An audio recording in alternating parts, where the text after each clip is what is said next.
अस्सलाम वालेकुम। SM news के साथ मैं हूं सैयद मुकद्दर रज़ा। एसएम न्यूज़ स्टूडियो में खुशामदीद। खबरों के सिलसिले को मज़ीद आगे बढ़ाते हुए खबर शामिल करते हैं गुजरांवाला से।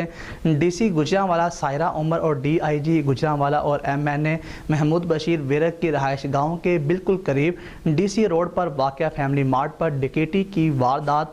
नाज़रीन, फुटेज में देखा जा सकता है कि 3 नामालूम नौजवान डकैती की नीयत से दुकान में दाखिल हुए और गन पॉइंट पर दुकानदार मालिक को यरगमाल बनाकर कैश काउंटर से हज़ारों रुपए नकदी लूट कर बआसानी से फरार हो गए और ज़िले इंतज़ामिया जो है वो खामोश तमाशाई का किरदार अदा करने लगी। इसी हवाले से मज़ीद बता रहे हैं हमारे नुमाइंदे उमर शहजाद।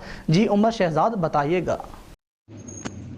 जी बिल्कुल, डीसी गुजरांवाला, डीआईजी गुजरांवाला और एमएनए महमूद बशीर विरक की रहायश गाँव के बिल्कुल करीब डीसी रोड पर वाक़या फैमिली मार्ट पर डकैती की वारदात सीसीटीवी फुटेज में देखा जा सकता है कि 3 नामालूम नौजवान डकैती की नीयत से दुकान में दाखिल हुए और गन पॉइंट पर दुकानदार मालिक को यरगमाल बनाकर कैश काउंटर से हज़ारों रुपए नकदी लूट कर फरार हो गए।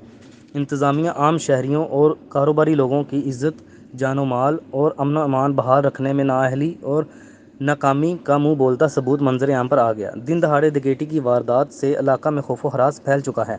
शहरी अब खुद को घरों में गैर महफूज समझने लगे और हमारी इंतज़ामिया जो है वो ख्वाब खरगोश की नींद सो रही है। हमारी सोई हुई इंतज़ामिया को कौन जगाएगा? आखिर कौन है इसका ज़िम्मेदार? जी